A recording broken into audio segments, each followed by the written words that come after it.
January 23rd, 1960. 9 kilometers beneath the Pacific Ocean. Two men sit inside a steel sphere barely 2 meters wide. The walls around them are 13 centimeters thick. Outside those walls, the water presses in with the weight of 1,000 atmospheres. Then they hear it. A bang, sharp, violent. It shakes the entire vessel. Something has broken. They don't know what. They don't know where. At this depth, a single failure means the ocean enters in less than a second. There would be no bodies to recover. There would be nothing left at all. The two men look at each other. The surface is 9 kilometers above them, 5 hours away, and the bottom, the deepest point on planet Earth, is still 3 kilometers below. They have a choice: turn back and live, or keep sinking into a place no human being has ever seen. They choose to sink. What happens in the next 90 minutes will change our understanding of life itself. But to understand why two men risked everything to reach the bottom of the world, we have to go back. Back to a wooden ship, a coil of rope, and a discovery that should have been impossible. This is the story of the Mariana Trench, the deepest scar on the face of our planet, a place darker than space, colder than winter, and heavier than anything the human body can survive. And it is hiding far more than we ever imagined. The year is 1875. The British research vessel HMS Challenger cuts through the empty Pacific, 2,000 kilometers east of the Philippines. There is no land in sight. There hasn't been for days. Her crew is exhausted. For 4 years they have sailed the world's oceans on a single mission, to map the bottom of the sea for the very first time. Their method is brutal and simple. They lower a lead weight on a rope until it touches the seafloor. Then they haul it back up, meter by meter, hour after hour, in tropical heat and freezing storms. By now, they have taken hundreds of soundings. The ocean floor, they have learnt, sits 3 to 4 kilometers down, flat, muddy, predictable. Today should be no different. The weight slips beneath the waves. The rope uncoils. 3 kilometers pass.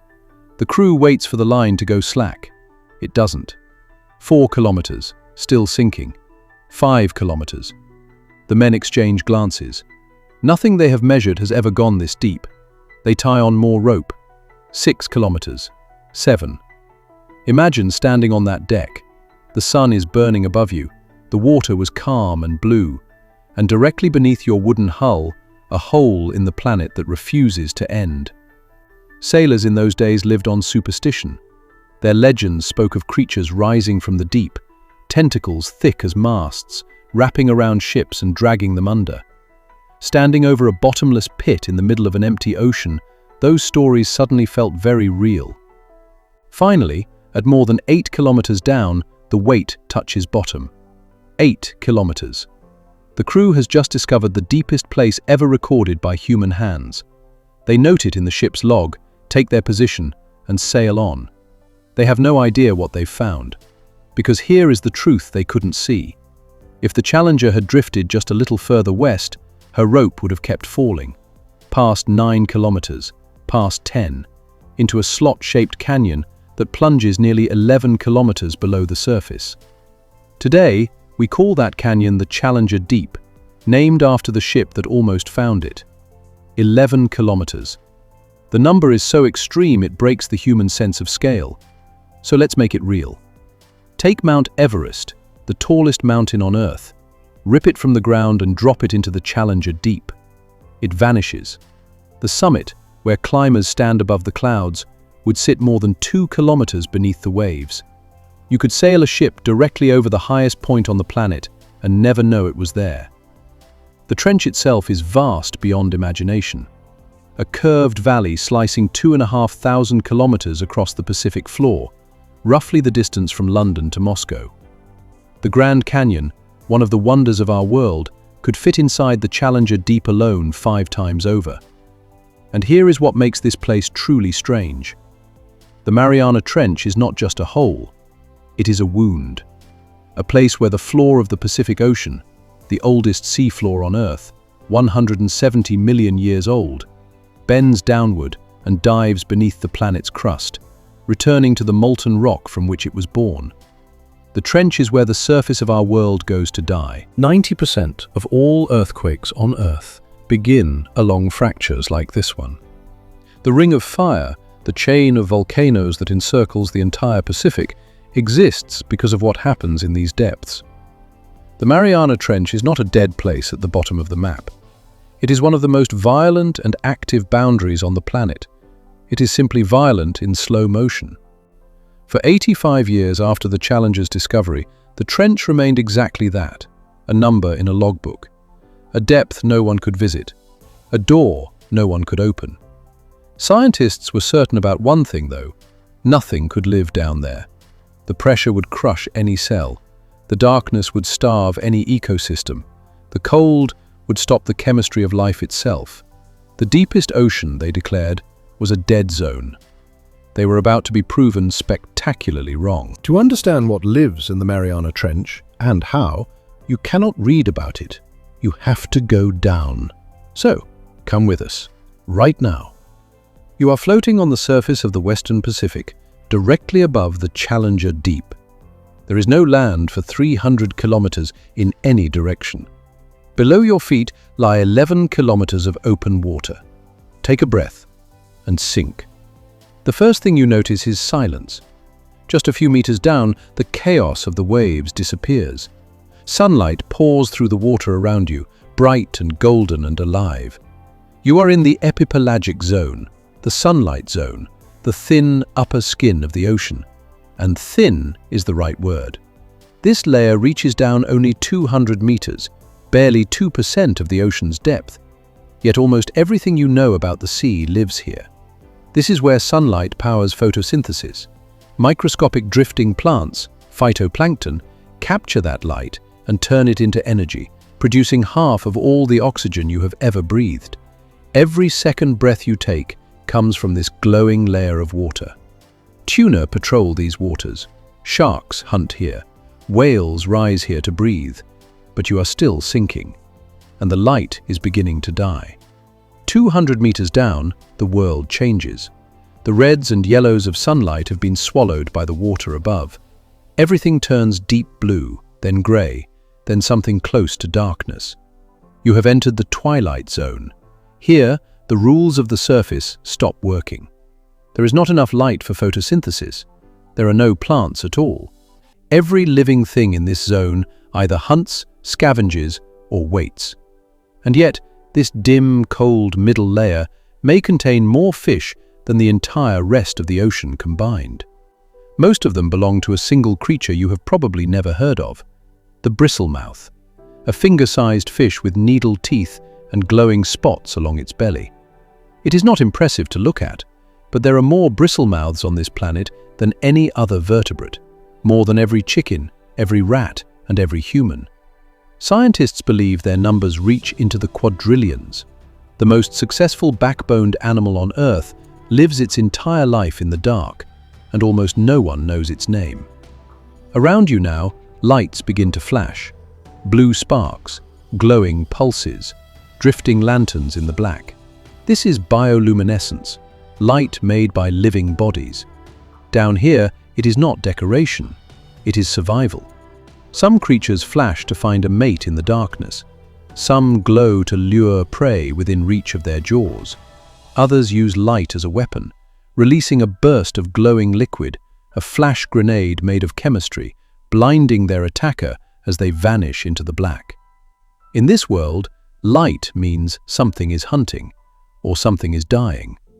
You pass 1,000 meters, and here, the last ghost of sunlight disappears forever. Welcome to the Midnight Zone. No sunbeam has ever touched this place. Not today, not a billion years ago, not once in the history of the planet. The darkness here is older than the continents. The temperature has fallen to 4 degrees Celsius. The pressure is now 100 times greater than at the surface, already far beyond the depth any military submarine dares to dive. Every 10 meters you sink, the ocean adds another crushing layer of weight onto your body. And yet, you are not alone. Your lights catch something in the water ahead, a fish hanging motionless in the dark. Its body is small, Its head is transparent. You can see directly through its skull, and inside, two glowing green orbs stare upward through its own forehead. This is the barrel eye. Its tube-shaped eyes point permanently toward the surface, scanning for the faint silhouettes of prey drifting above. It hunts by looking through its own transparent head. Nothing about it should be real, and yet here it floats, perfectly calm, perfectly adapted, a creature evolution built for a world without light. Further down, something far stranger drifts past, a deep red shape, trailing soft webbing like a cloak. The vampire squid. Its scientific name translates to the vampire squid from hell. But the name is a lie. It hunts nothing. It kills nothing. It drifts through the darkness, collecting marine snow, the slow rain of organic dust falling from the world above, catching dead matter on sticky filaments like a ghost gathering ash. It has been doing this, unchanged, for 300 million years.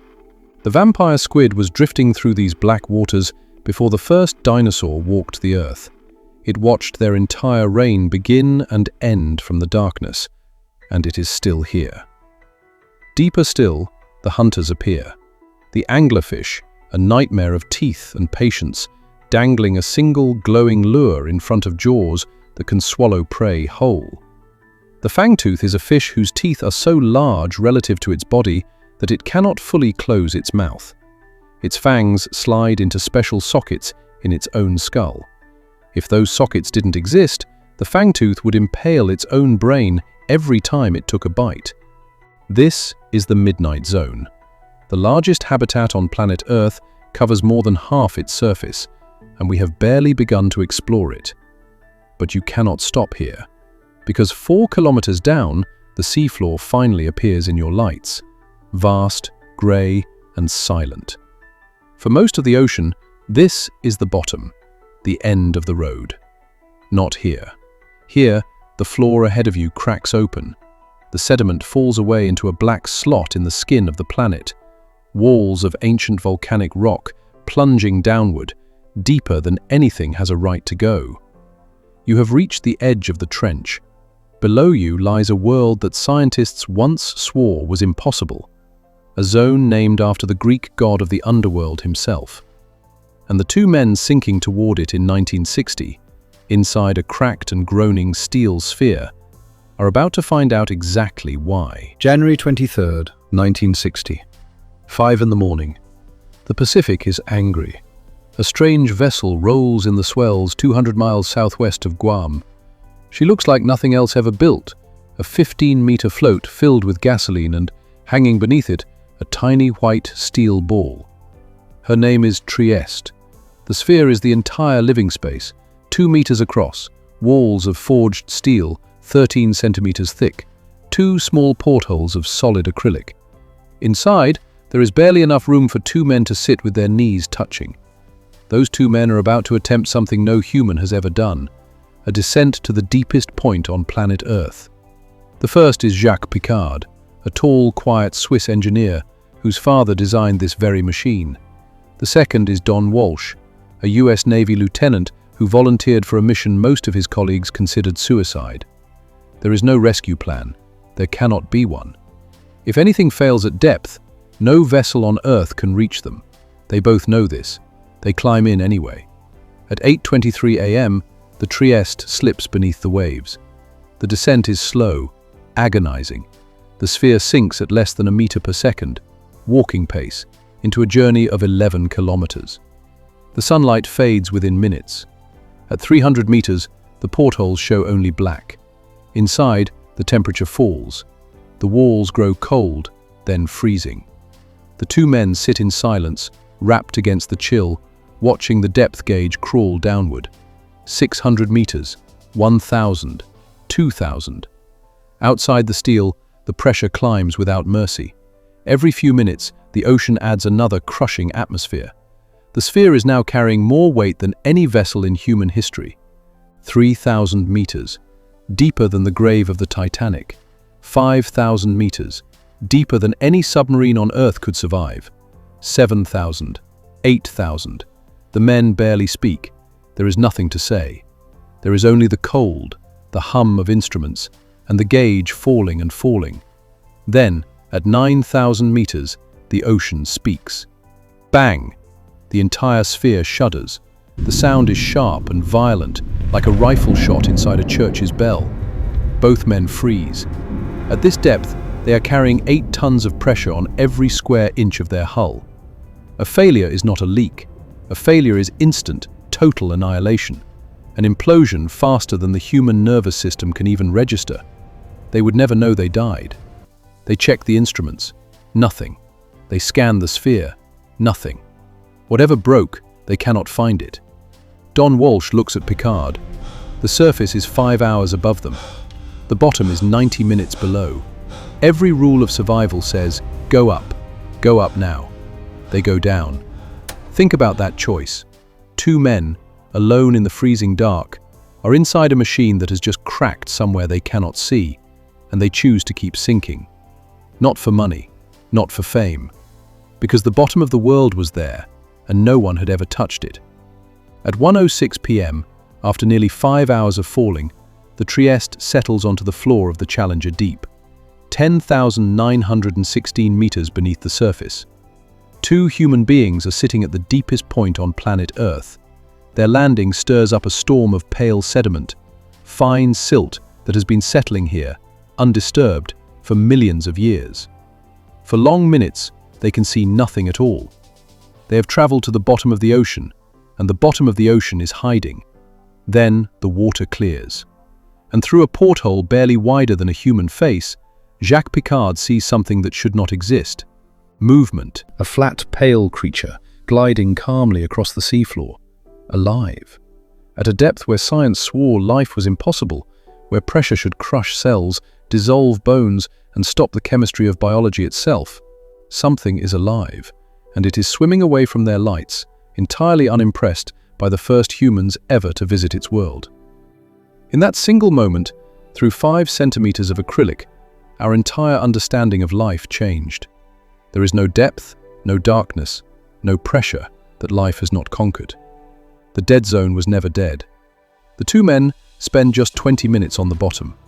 And here is the detail they only discover near the end, the source of that terrible bang.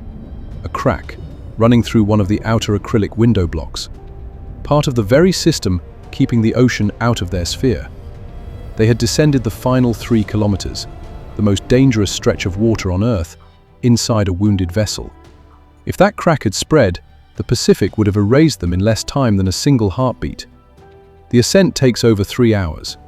When the Trieste finally breaks the surface, the 2 men climb out into the sunlight, alive, having done the impossible.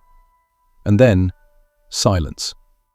What they achieved was so dangerous, so extreme, that humanity simply stopped. No one returned to the Challenger deep. Not the next year, not the next decade, not for half a century. In that same span of time, 12 human beings walked on the surface of the moon. Nearly 7,000 people stood on the summit of Everest. The number of people who had visited the deepest point of our own planet remained exactly 2. 52 years pass before anyone dares to follow. The man who finally does is not a Navy officer or a scientist, he is a filmmaker. James Cameron, the director of Titanic and Avatar, is a man who has spent decades obsessed with the deep ocean, and who decided that if no one else would return to the Challenger deep, he would build his own submarine and do it himself. In March 2012, Cameron folds his body into a steel sphere even smaller than the Trieste's, so cramped he cannot extend his legs, inside a vertical green torpedo called the Deep Sea Challenger. And he does it alone. No co-pilot, no second pair of eyes. One man, sinking solo into 11 kilometers of blackness. The descent that took Walsh and Picard 5 hours, Cameron's vessel completes in barely 2.5, falling through the dark like a blade. What he finds at the bottom is a world of ghostly stillness, a vast, pale plain stretching beyond his lights in every direction. He describes it as desolate, lunar, the most remote, isolated place on the planet. He spends hours exploring where Walsh and Picard had 20 minutes, collecting samples, filming creatures, and gliding across a landscape no living eye had seen. Cameron's dive reopens the door, and through that door walks a man who will turn the bottom of the world into something almost routine. Victor Vescovo, a Texan private equity investor, a former Navy Reserve commander, and one of the most relentless explorers of the modern age. Vescovo doesn't just want to visit the Challenger Deep. He builds a submersible designed to dive it again, and again, and again. He names it Limiting Factor. In 2019, Vescovo descends to the bottom of the Mariana Trench, and then keeps going back. He completes more dives to the Challenger Deep than every previous explorer in history combined. He maps it. He measures its true depth with unprecedented precision. He carries scientists, one by one, into the deepest place on Earth. And in 2021, he carries down a passenger whose story will end in a way no one could imagine. Hamish Harding, a British businessman, aviator, and adventurer. A man who collected extremes the way others collect souvenirs. With Vescovo, Harding descends into the Challenger Deep and sets a world record, the longest distance ever traversed across the deepest point on Earth. 4 hours and 15 minutes at full ocean depth inside a machine built to perfection. He survives the deepest place on the planet without a scratch. 2 years later, Hamish Harding boards another submersible, a vessel called Titan, built by a private company called OceanGate, is descending toward the wreck of the Titanic at 3,800 meters, barely a third of the Challenger Deep. The Titan never returns. 1 hour and 45 minutes into the dive, the vessel implodes, crushed in a fraction of a millisecond, killing all 5 people aboard, including a man who had safely touched the true bottom of the world. The ocean does not negotiate. The Challenger Deep had spared Harding because the machine that carried him respected the mathematics of pressure, certified, tested, and over-engineered to survive forces beyond imagination. The Titan did not.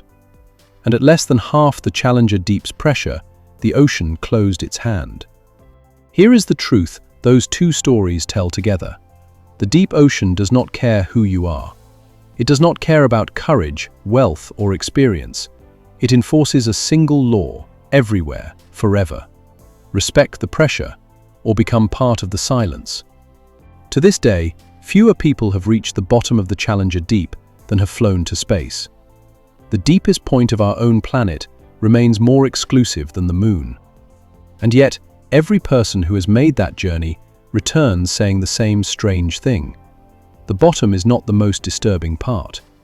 The most disturbing part is what we still haven't seen. Here is a number that should keep you awake tonight. 400. That is the total count of species ever identified in the entire Hadal Zone, all the deep trenches across all the oceans on the entire planet. An area of seafloor larger than Australia. For comparison, a single freshwater lake near your home can hold thousands of species. The deepest realm on Earth has given us 400. Not because nothing lives there, because we have barely looked. Think about how we have actually explored the Challenger Deep. A handful of dives, a few camera landers dropped into the same spots and baited with dead fish, film whatever wanders into a small circle of artificial light. Now imagine studying the Grand Canyon the same way. You lower a camera into one spot, at night, a few dozen times. A spider crawls past. A few ants investigate your bait. Based on that footage, you declare you understand the Grand Canyon. It sounds absurd, but that is, almost exactly, the current state of human knowledge about the deepest places on our planet. And the trench system we are sampling is nearly 700 times larger than the Grand Canyon. The deep ocean covers more than half of this planet's surface. We have detailed maps of Mars. We have photographed the dark side of the moon. Yet we have directly observed less than 5% of our own ocean floor. Every single time we have looked closer, the trench has broken our rules. We said nothing could survive the pressure. Then we found fish. We said cells could not function down there.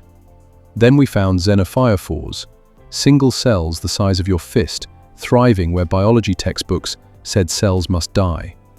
We said shelled creatures were impossible below 6 kilometers because the water itself dissolves their shells. Then we found amphipods armoring themselves in extracted aluminium, creatures that learnt to mine the seafloor and wear metal millions of years before humans forged their first blade. Every rule we have written, the trench has quietly broken in the dark. So the real question is no longer, what have we found at the bottom of the ocean? The real question is, what has 11 kilometers of darkness been hiding for 170 million years in the 95% we have never seen? And sometimes, the trench answers. Because for the past 3 decades, instruments listening to the deep Pacific have been recording something down there. We imagine the deep ocean as the quietest place on Earth, a world of perfect, crushing silence. We are wrong. Water carries sound farther and faster than air ever could. A noise born in the deep Pacific can travel across the entire ocean basin, and for the past 30 years, the instruments we have placed in the deep have been listening. What they have recorded, we still cannot fully explain. In 1991, hydrophones in the Pacific picked up a signal scientists named the upsweep, a series of long rising tones, like something vast, slowly inhaling, repeating over and over. It has never stopped. It is still being recorded today, decades later. Its source has never been found. The leading theory points to volcanic activity somewhere on the sea floor.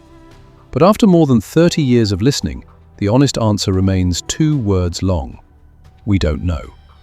Then, in 1997, came the sound that made the deep ocean famous, the bloop, a sound so powerful it was detected by sensors more than 3,000 miles apart, louder than a blue whale, the loudest animal that has ever existed, louder than anything biology was believed capable of producing.